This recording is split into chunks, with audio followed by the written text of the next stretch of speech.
현재 날이 갈수록 거세지고 있는 미러 갈등과 미중 갈등은 비단 러시아로부터 침공을 받고 있는 우크라이나뿐만 아니라 미국과 우호 관계를 맺고 있는 세계의 여러 국가들에게도 막대한 피해를 안기고 있습니다. 이는 미국과 서방 진영이 우크라이나를 침공한 러시아를 제재한다는 명분으로 세계 각국의 제재 대열 동참을 집요하게 강요하면서도 정작 이로 인해 파생되고 있는 안보 불안과 경제 위기에 대해서는 아무런 해결책도 제시하지 않고 있기 때문입니다. 심지어 미국 정부는 여기서 한 발 더 나아가서 반도체와 배터리를 비롯해 석유와 LNG에 이르기까지 동맹국들의 근간 산업을 자국으로 무리하게 빼가는 자국 우선주의마저 노골적으로 꺼내들고 나서면서 국제사회로부터 거센 원성을 사고 있는 상황입니다. 실제로 이 같은 상황은 최근 미국 정부로부터 전기차 보조금 지원에서 배제된 한국뿐만 아니라 인도와 폴란드를 비롯한 세계의 주요 신흥국가들 또한 서방 진영으로부터 터무니없는 굴종을 강요당함에 따라 끝내 이들 진영에서 탈피해 이른바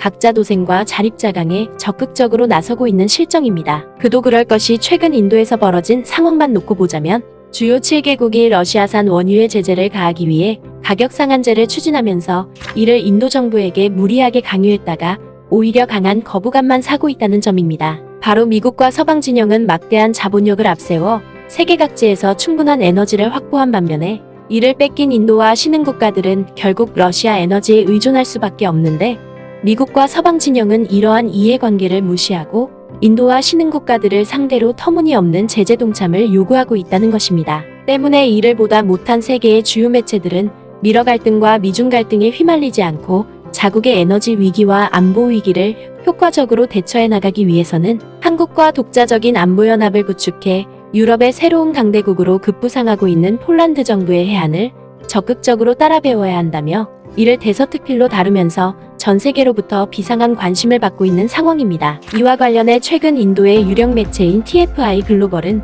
그동안 나토와 유럽연합으로부터 갖은 굴종을 강요받아왔던 폴란드 정부가 한국과 대연합을 구축함으로써 유럽의 새로운 신흥 강대국으로 올라서고 있다며 인도 정부 또한 이를 필사적으로 따라 배워야 한다고 조언했습니다. 먼저 인도 매체인 TFI 글로벌은 단도직입적으로 폴란드가 오랫동안 유럽연합의 통합에 있어서 늘 가시 같은 존재로 여겨졌지만 보편적인 국제 질서를 비춰봤을 때 이는 매우 당연스러울 수밖에 없다고 보도했습니다. 그러면서 이 매체는 폴란드 정부가 이처럼 유럽연합의 통합 과정에서 항상 가시돋친 행보를 보이고 나선 것은 나름의 이유와 명분이 있기 때문이라고 보도했습니다. 바로 유럽연합 내에서 오랫동안 횡행하고 있는 일부 국가들의 패권에 반대하기 위해 폴란드 정부가 가장 최선두에서 저항해왔다는 것입니다. 실제로 인도 매체는 프랑스와 독일을 비롯해 이탈리아에 이르기까지 기존의 막강한 경제 규모를 갖추고 있던 이들 나라는 유럽연합의 다른 소규모 국가를 상대로 갖은 내정 간섭과 굴종을 강요해왔고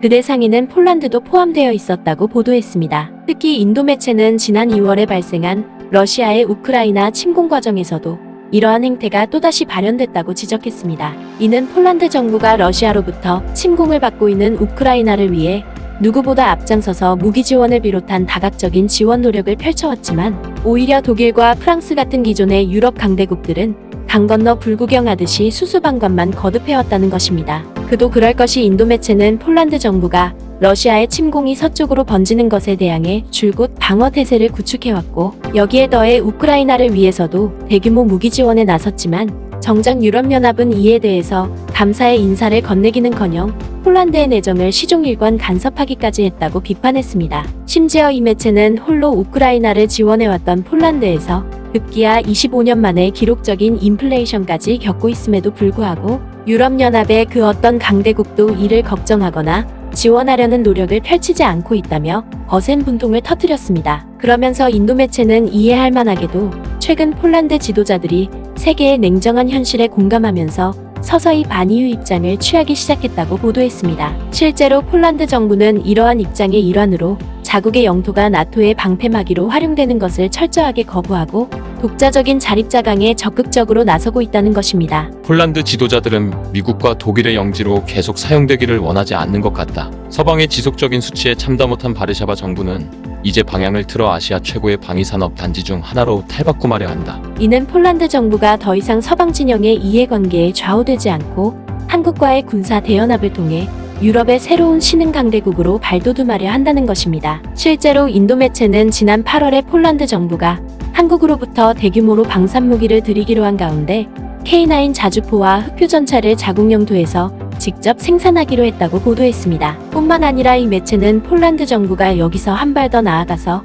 지난주에도 한국항공우주산업과 48대의 FA-50 경전투기를 도입하기 위한 계약을 체결했을 정도로 한국과의 군사연합 구축에 필사적으로 나서고 있다고 감탄했습니다. 하지만 인도 매체는 한국과 군사 대연합을 구축한 폴란드 정부의 파격적인 행보가 자칫 물거품이 될 뻔한 적이 있었다고 보도했습니다. 바로 독일 정부가 폴란드 정부를 상대로 유로화 채택을 집요하게 강요해왔는데 만약에라도 폴란드 정부가 자국의 법정 통화인 즈워티를 버리고 유로화를 채택했다면 한국으로부터 방산무기를 도입하는 것은 물론이고 유럽의 신흥 군사 강국으로 발돋움하는 것은 사실상 불가능할 수밖에 없었다는 것입니다. 그도 그럴 것이 독일과 프랑스를 비롯한 기존의 유럽 강대국들은 유로화를 앞세워 유럽연합 회원국들을 상대로 갖은 패권을 휘둘러 왔던 만큼 폴란드 정부가 유로화를 채택하는 순간 이들 국가로부터 상당한 내정 간섭에 시달려야 하는 것은 당연한 수순이었다는 것입니다. 때문에 이 매체는 한국과 군사 대연합을 구축하려 한 폴란드 정부가 독일의 집요한 유로화 채택 요구를 끝까지 거부해왔다고 보도했습니다. 아담 글라핀스키 폴란드 중앙은행 총재는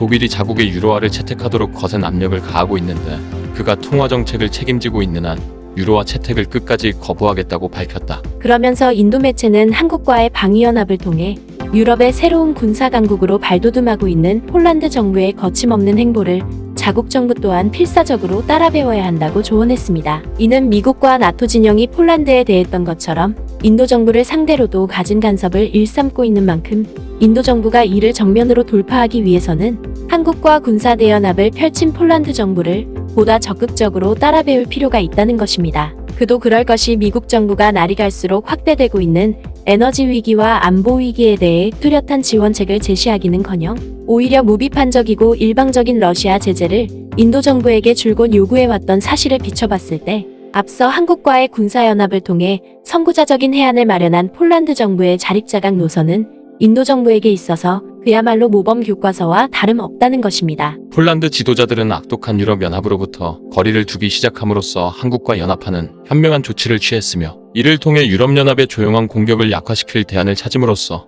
자립자강에 적극 나서고 있다. 결국 폴란드 정부의 해안에 격한 부러움을 나타낸 인도 매체의 이러한 특집 보도는 오늘날 증대되고 있는 신냉전 질서와 이로 인해 벌어지고 있는 안보 위기와 경제 위기를 효과적으로 돌파하기 위해서는 외세의 침공과 숱한 역경에 맞서 세계 최고의 국방력을 다져온 한국과의 협력이 필수 불가결할 수밖에 없다는 사실을 매우 적나라하게 입증해주고 있는 것입니다. 아무쪼록 신냉전의 파고에 맞서 한국과 함께 진심 어린 협력을 펼치고 있는 세계 각국 또한 반드시 세계 인류 국가로 자리매김하길 바랍니다.